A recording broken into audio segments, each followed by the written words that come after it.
Good morning, everyone. Thanks very much to Adrian and the 44Con team for having me. I'm Will Line, not Will Lime. I've been called worse, though. And I'm the head of cyber intelligence at the National Crime Agency. I've been in law enforcement for around 15 years, and I've been working on cyber for about 10 years. Previous roles, I've been a liaison officer in Afghanistan for a couple of years. I've run investigation teams within the National Cybercrime Unit in the NCA. And most recently, I've performed this role. But before I did this, I was actually the NCA's embed to FBI Cyber Division over in Washington, D.C. for 5 years,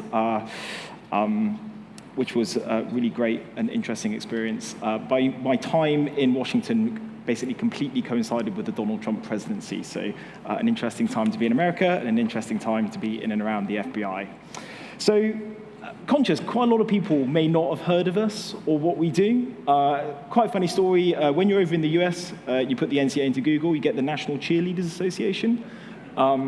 So yeah, quite a few people I think were left scrambling when I was like, hi, I'm Will from the NCA, and they were looking us up thinking, who the hell is this guy? Why is he calling me? But no, we are, better get this right.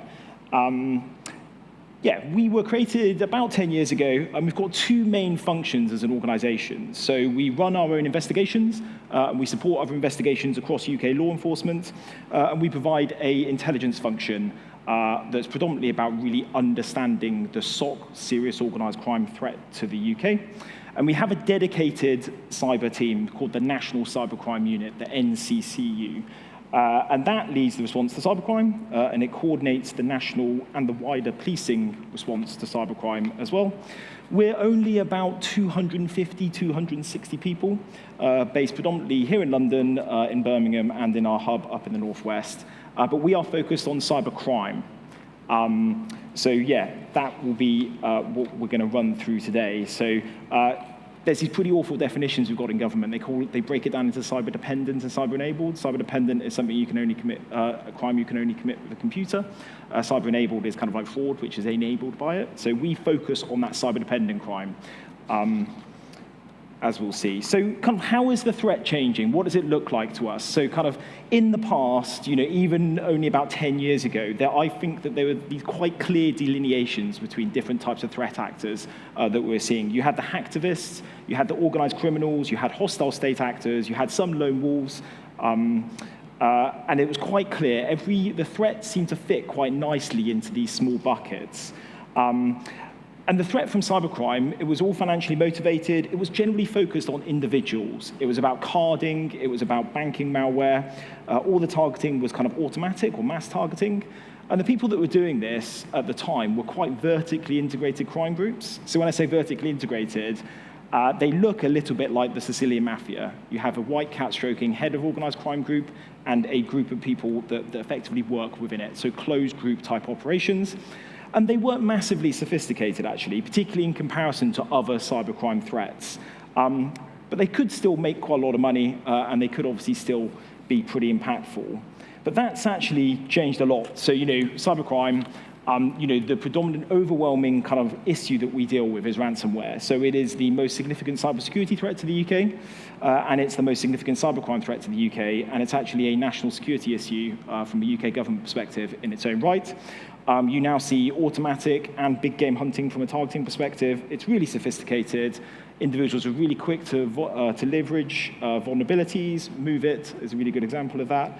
And we've also seen them buying and selling zero-day exploits and so on and so forth.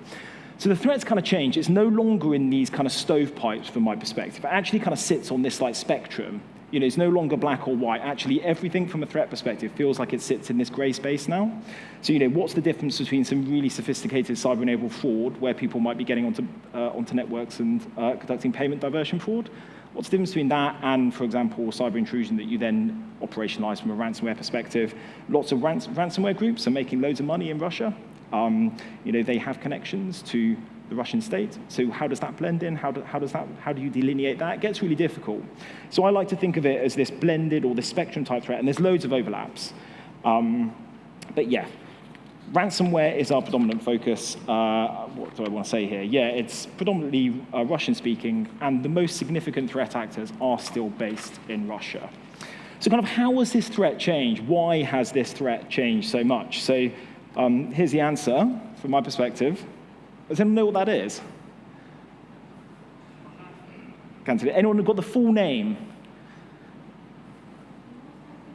Yes, Jen, how did you know that? It's almost like we spoke yesterday to go through this presentation, practice it. The Mos Eisley Cantina Bar. So I think that actually there's this online cybercriminal marketplace or ecosystem or the cybercrime underground, and it's a bit like the Cantina Bar in Star Wars, where you can get anything and everything you might want if you're up to no good.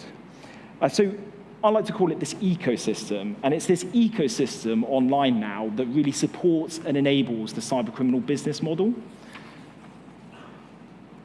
So moving on to that ecosystem, there's loads of different ways you can categorize this. A really nice way I find that really helps do it is to categorize it as products, goods, and services. So goods are kind of like illicit wares, merchandise, or commodities. So for example, a credential or data, I'd classify it as a good. Products are things that have been refined for sale. So malware is a really obvious example of a product. And services, so kind of the formal definition that I would have would be an organized system that provides a capability provided by threat actors. But you can now get services. You can pay for any sort of service online nowadays if you're a cybercriminal. Translation as a service, coding as a service, infrastructure as a service, cash out as a service. Anything you might want is available to enable and support your business model. And virtual currencies are what really unlock this, particularly from a ransomware threat perspective. So they're really, really helpful to be able to trade within this ecosystem. If you want to sell a good or you want to purchase a product, trading is obviously really, really important. Cryptocurrencies make it much easier than it was in the past to do that. But cash out is the real thing that really changed. So when I talked about previously that individual focus, banking, malware, carding, cash out was always a really, really significant limitation on the threat actors. So if I obtain Jen's bank account information, and how am I going to cash that out as a cybercriminal sitting in Russia? How am I going to realize my ill-gotten gains? Well, I might have to recruit a mule or someone like that in the UK, in the jurisdiction where you victimized somebody, to then move the money from Jen's account into that person's account. They then might have to go and purchase some goods or something like that, and then ship them to me in Russia. And then I'm going to have to sell those goods, high-end MacBook, whatever it might be, on the black market to realize my ill-gotten gains.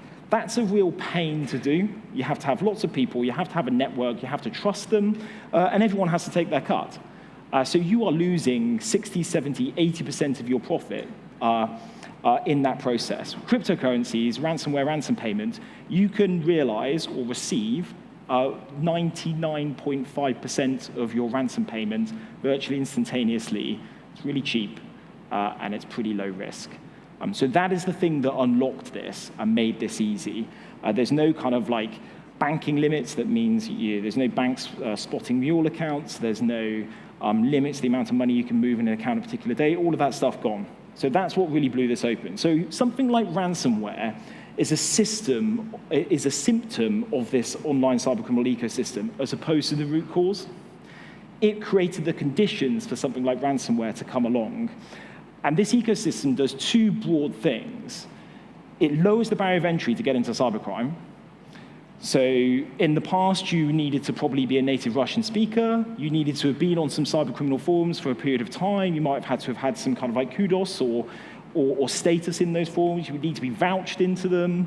You might have to pay some money into escrow to get onto high-end cybercriminal forums. No longer. This is kind of frighteningly easy to get into. We could talk a little bit about that later on. And this ecosystem has really proliferated high-end cyber tools and capabilities. You can now access really significant cybercriminal tools and capabilities from within that ecosystem really, really easily, in a way that would be much more difficult, and you would be lower sophistication tools and capabilities than in the past. So what does that mean for our approach? As the National Cybercrime Unit, what are we going to do about it? It's a good question, and I think this has taken us a little while to figure out, actually. So we go after the elements of the ecosystem that support and enable the cybercriminal business model.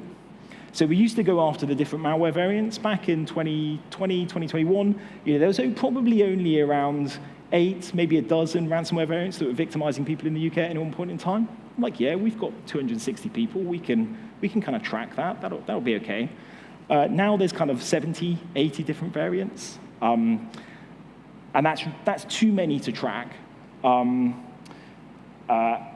we weren't delivering the kind of impact that we really wanted to. And those groups change and they rebrand frequently, and malware is not a threat, right? It's zeros and ones. The people deploying it and the threat actors are the people that we really want to go after. We want to go after that ecosystem because we want to get at those two things that I spoke about a little bit earlier, that proliferation of tools and capabilities, the services that are available, and the lowering of the barrier of entry. And it's future-proof, right? So if you're going after a malware variant and they rebrand and disappear and pop back up, that's really quite difficult to track. If we're going after the enablers, they're generally a little bit more static, a little bit easier for us to go after. And we're threat reduction focused. So as a law enforcement officer, I'd recognize you can't arrest your way out of this problem. What are we going to do? It's no kind of secret that we don't have particularly good relations with Russia. So what are we going to do? It's about disruption, because we can't arrest these guys. And we have to work pretty hard on impact, like demonstrating, is what we're doing actually any good?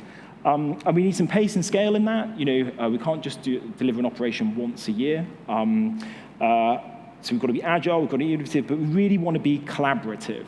And they're focused on this, and they come back to this at the end. So in the NCA, the National Crime Agency, we'll deal with lots of serious organized crime threats, but traditionally we're set up to deal with traditional serious organized crime, drug dealing, guns, things like that, but they're geographically specific threats. If I want to deal with you some drugs, I have to be next to you to do it. But we know loads about those geographically specific threats. So when you take drugs, we know the fields they're grown in, the trafficking routes that they come to the UK, the kind of like big kingpin dealers in metropolitan cities, the street-level dealers, and we even know the street-level drug users in the UK. We know this, law enforcement have a really great picture from an end-to-end perspective of what's going on when it comes to drugs. We've been doing it for ages, really good. The system's really, really great and collaborative. When it comes to cyber, you guys know way more than me. When it comes to lots of different online threats, fraud, cyber-enabled fraud, some economic crime, cybercrime, we really have to collaborate really closely with our public and private sector partners because we recognize that we can't do this alone and that there's amazing expertise and capability and knowledge that exists out there. There's regulatory and legislative challenges around all of this. Again, happy to take some questions on that at the end. And we need skills and capabilities that we have to change in line with the threat. Right? We're an organization generally, lots of law enforcement in the UK set up to deal with geographically specific threats, drug dealing and so on and so forth. Online threats and delivering operations and outcomes online looks really, really different to how you would deliver an investigation into a drugs trafficking network in London. So we have had some success, and I'd argue that actually we've got pretty good at delivering this, and we've developed a pretty successful counter-cybercrime doctrine. So there's quite a few tabs on here. So I'll touch on a few of these. Happy to take some questions on them at the end. So Emotet in 2021, I think, was a good starter for this. So it was a malware that was a precursor to a load of other different threats. And I think this was led by the Germans, so that was taken down in 2021. Hive, if anyone remembers that, that was in January 2023, so that's a disruption of Hive. That had over about 1,500 victims, and the FBI infiltrated the infrastructure around Hive and were able to decrypt victims, which was really important. So we had a significant period of time in the NCA in the UK where we were able to provide decryption keys to victims that we were aware of, which was really great. And then there was a takedown in January 2023 with the usual kind of splash page type stuff with all of the different law enforcement emblems of everyone that's been involved, and it was really great. Sanctions, TrickBot Conti Riot Group, kind of like of their time in 2021, 2022, were kind of like the ransomware group of the period. So we utilized the UK sanctions regime for the first time, working with US partners, and attributed loads of the key members and individuals from that group. And we'll talk about this when we come to impact a little bit, but in cybercrime in particular, attribution still works. Attribution's hard, but in my view, attribution works. And then we'd move on to Genesis, Operation Cookie Monster. I love a good named. That was in April 2023. So that was one of the biggest initial access marketplaces where you could go and buy credentials for anything and everything you might want. Vast majority of people on Genesis were actually just using it for pretty low-level fraud. People were buying Netflix accounts, sports channel accounts, pornography accounts, and things like that. But there were a small number of pretty sophisticated actors who were buying corporate credentials that they're then utilizing as a vector for ransomware operations. And so we did a really big piece of work working with US and a load of other different law enforcement partners to disrupt them. Quackbot, lots of you have heard of that. That's the kind of duck thing on the right-hand side of the slide. Disrupted that. That had about 750,000 victims around the world. So disrupted the infrastructure relating to that. And then in May this year, Op Endgame, so the emblem there just on the bottom left, Europol coordinated disruption of loads of dropper tools, loads of really common ones that some of you will be probably more familiar with than me, like Iced ID, Bumblebee, Smoke Loader. So that's the largest ever coordinated operation against botnets delivered. It involved the disruption of over 100 different pieces of infrastructure, including infrastructure that we tackled from an NCA perspective here in the UK. So we've developed this doctrine, and actually the cadence of this is kind of increasing, and we're learning lots and lots and lots as a community as we go along. So our partnerships in this space are really strong. All of the different emblems you can see from all of the different law enforcement partners on there, we have a brilliant relationship with our Five Eye partners, so Australia, Canada, the US, and New Zealand, and our really key European partners. So we were like, yeah, okay, let's get on to this. So Lockbit. Lockbit's been around for years and years and years, and it was the most prolific ransom. They were the most prolific, and I'd argue the most harmful ransomware group in the world. Many thousands of victims, loads of really, really significant incidents that you can attribute to the Lockbit ransomware group. So we took the learning, we shared the learning, and we took lots of thinking from all of this stuff that we've done over the last few years. And in 2023, we really started getting to grips with this, and in 2023 was when we got access to the Lockbit data. So I'm sitting in my office. Oh, Jake, I don't have an office, an open plan office at the NCA, if anyone's looking for a job there. I get a call. We've got some Lockbit data. I was like, oh, great, like, kind of what is it? You know, Lockbit data's floating around here, there, everywhere. You know, maybe it's some stuff from, maybe we've got a new scraper of the data leak site, maybe we might have access to some sort of server that might help with some victim identification. No, like, no, we have access to all the Lockbit data. I was like, what do you mean all the Lockbit data? They went everything. The kitchen sink, the works, the lot. I was like, okay, that sounds pretty cool. What the hell are we going to do? We have access to this treasure trove, unparalleled access to the inner workings and data and infrastructure of the highest harm cybercrime group in the world. So we got on board and we worked with a huge array of law enforcement and private sector partners on this. And core objectives around this were that we totally recognized that technical disruptions, going after the infrastructure, going after different platforms, aren't a panacea. You have to try to do something a little bit different, or you have to wrap that technical disruption around other stuff. So we wanted to go against the threat actors. So how do we associate cost and risk to the guys that were running this? And how do we undermine trust and confidence in them as individuals and the Lockbit ransomware as a service platform and ransomware as a service more broadly across the ecosystem? And we were like, you know, this is a difficult question. Many, many hours in the pub, no, in the office. And we're like, actually, let's use their tactics and let's use their infrastructure against them. So the Lockbit guys introduced these timers on victims in a way to put a possible victim notification up. They have a countdown timer, and they use it as extra leverage to try to get victims to pay. So your victim will go up and they'll look, oh, there's a 24-hour clock gone up. You know, once that time's run out, you know, your ransom payment's going to change. It's going to increase. We're going to start leaking data, that kind of stuff. So when we first did this, we were like, okay, let's use a countdown timer. So we took control of their infrastructure, put a countdown timer up. I think it lasted a week, maybe 5 days. And then we're like, well, yeah, how are we going to kind of like launch this? Do we want a press conference? And we're like, well, let's actually just use the leak site. So we took the leak site and repurposed it and use it against them. So on the leak site, we created a load of tiles where traditionally there had been victims, and instead we put all of the cool stuff we've done against the Lockbit group on there. So the press releases, the attributions of individuals, some technical reports, indictments, sanctions, arrest activity that we made in Poland and Ukraine, a possible decryptor key that colleagues in Japanese law enforcement have developed. All of that stuff, we're like, let's just use the leak site. Let's take over the leak site. And that's what we did. And we also attributed the administrator, Lockbitsup. I don't know if anyone's followed him as an individual. I've previously worked quite a bit on the Evil Core guys, so I don't know if anyone's familiar with those. They're kind of like a really long-standing Russian cybercriminal group, and they're kind of like classic Russian moneyed bad boys.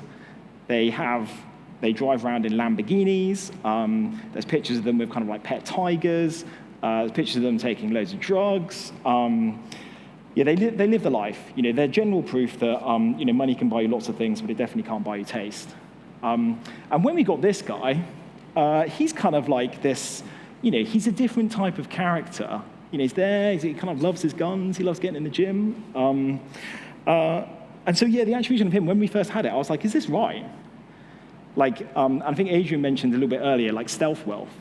Actually, he's not living an enormously lavish lifestyle. I was like, where's the Lamborghini? Where's the holidays? Where's the ridiculous parties? It just wasn't there. But it's him. There's the admin for you. And we also have data relating to the other about 200-odd Lockbit affiliates. So we have all of that information. We have all of the builds and attacks that they took, all of the data that they stole, all of the negotiation things, and all of the wallets for where all the money went. We have a treasure trove of everything that these guys got up to for ages. And we're operationalizing that, and we're having success.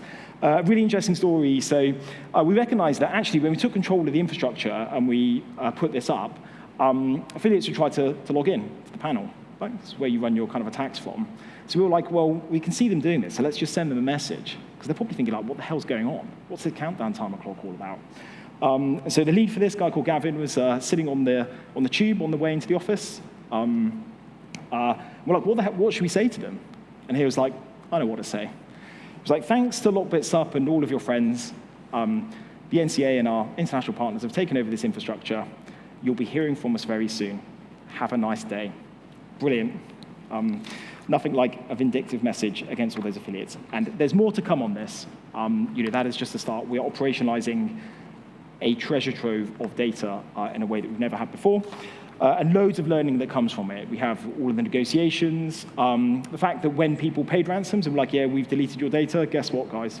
They didn't delete the data. Who would have thought that criminals lie? So really, really interesting. But kind of does this work?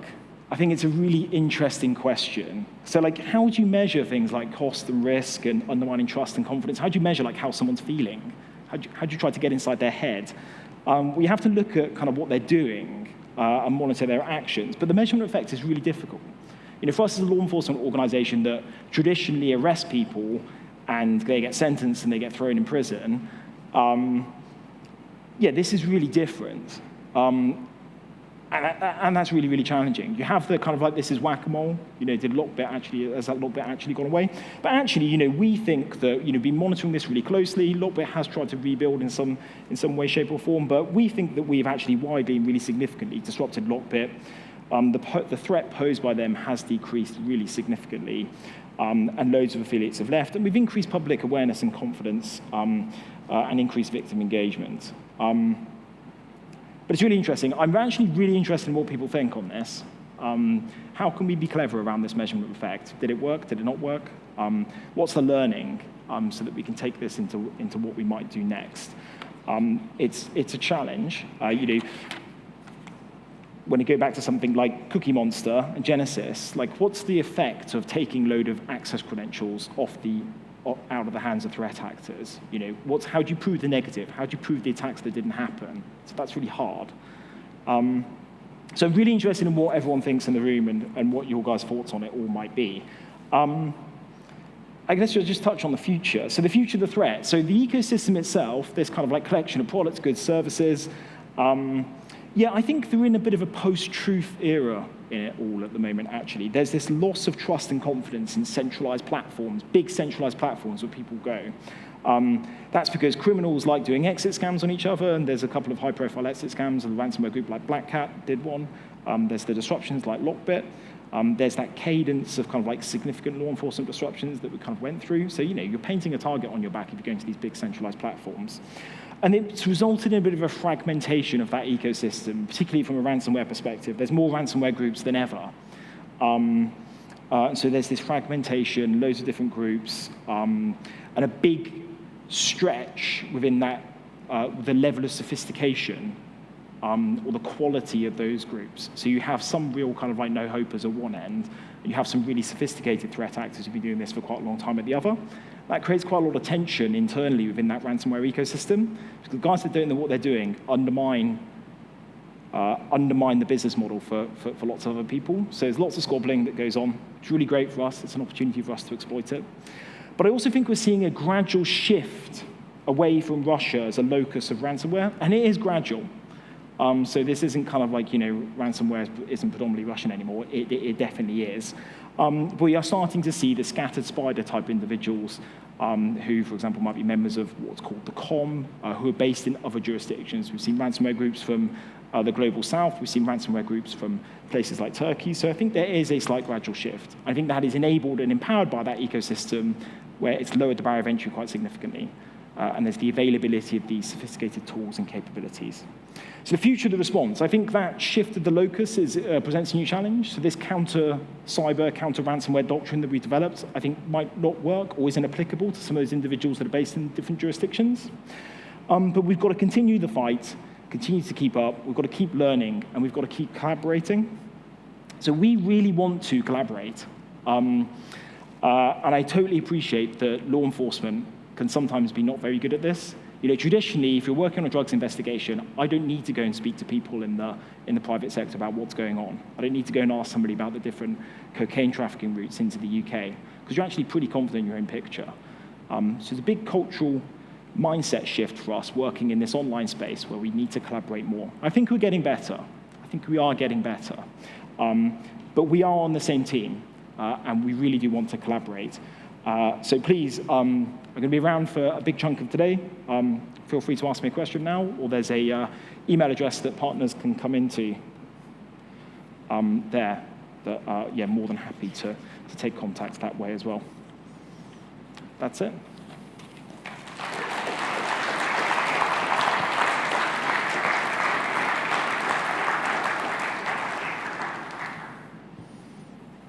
Any questions? Don't be shy. A victim.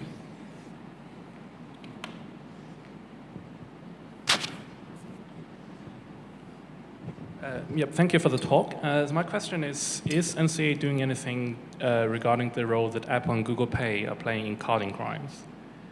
So Apple and Google Pay, yes.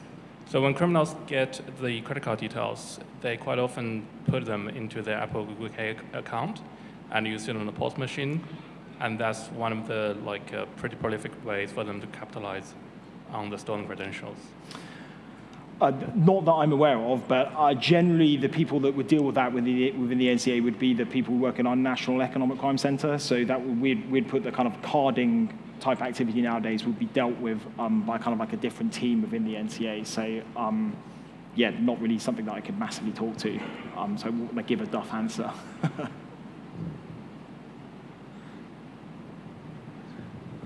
Just a question about when you took control of the infrastructure of Lockbit. I think I'm right in saying that you sent a message saying you've got 5 days or whatever, we're going to be in touch. Was there any kind of reaction from the operators to kind of say, right, we're going to, send nasty stuff your way, or oh God, they're onto us? Was there any response from them? Is the question.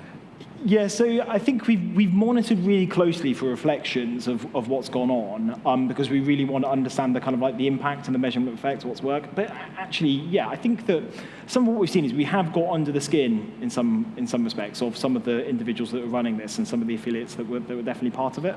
And kind of, I think we shocked them, actually. that they were able to gain this level of penetration into their infrastructure, have it for such a long period of time. We sat on that for a period of time. That's quite hard for law enforcement. You have the classic intelligence operations dilemma. At what point do you press go on doing something? Yeah, but it's an ongoing process on the measurement of effect.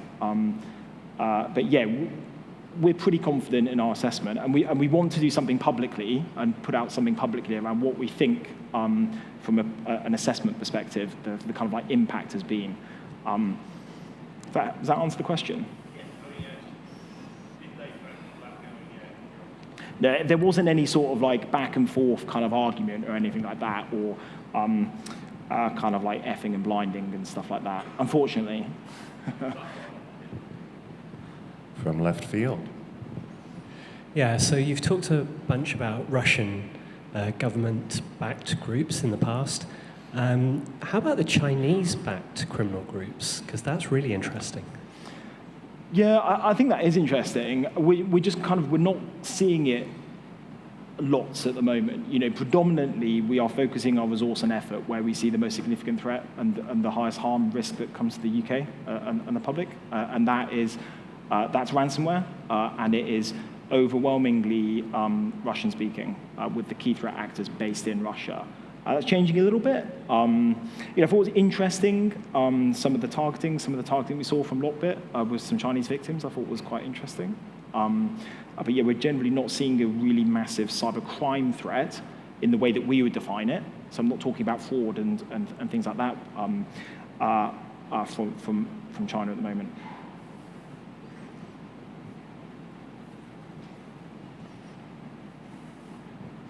What about election interference? Do you guys deal with much of that? How much of that happens? Yeah, so we work really closely with partners across government, particularly the National Cybersecurity Centre, on kind of like securing elections. I think the NCSC actually did some public comms not too recently around kind of like, securing the election in the UK. So we are part of the kind of what we call the Team Cyber UK community that work really collaboratively together on big events like elections and election security. I don't think necessarily we would expect to see cyber criminals from this type of perspective getting involved in kind of like political type matters. But we know that there are connections between Russian cybercrime groups and the state, but those relationships are generally what I describe as atypical. And they range from the kind of like the evil core type connections, whereby there's sanctions from 2019 that detail some like quite close relationships, through to kind of like your standard kind of if you're making loads and loads of money in Russia by ripping people off in the West, you probably have some sort of connection or into the state. Actually, that, if I can paraphrase a little bit of that, so just as I understand it, what you're saying is that from the analysis that you guys have seen, the relationships between effectively political cycle election interference is more of an atypical relationship globally than typical, and more focusing on certain areas like geos. Yeah, so we wouldn't see I wouldn't expect to see cyber criminal groups, organised crime groups that we would track from a national crime agency perspective getting involved in kind of like political type activities. I think that would be pretty unusual for us to see. I'm saying that, but there are connections between cyber criminal groups and the Russian state. But those connections are not a one-size-fits-all. They don't all have deep-rooted connections with the Russian state, but they don't all have no connections at all either. There's kind of like a spectrum, kind of the second time I'm talking about a spectrum in half an hour, but yeah, I really think it's pretty atypical. I think you probably have the evil core type guys on one end, where the Americans came out and said they've got these really deep-rooted connections to the FSB, all the way through to kind of the standard connections that you might see that people that are making lots of money in Russia, you might typically expect them to have. Thank you. I see 2 more hands.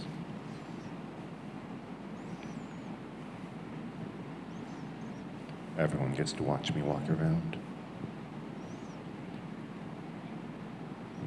Hello, stranger that I've never met before. You talked a little bit about wanting to hear from people here and wanting there being opportunities basically to collaborate and that kind of thing. What are the things that you wish security pros didn't do? Didn't do? Yeah. What are the things that kind of get in your way? Are there things? Be honest. No, this is not. Like, we have an amazing community of people here in the UK. We really do. And I would emphasize that, like, we're on the same team with all this kind of stuff. And yeah, we'd love to kind of like harness that knowledge, expertise, and capability to work together.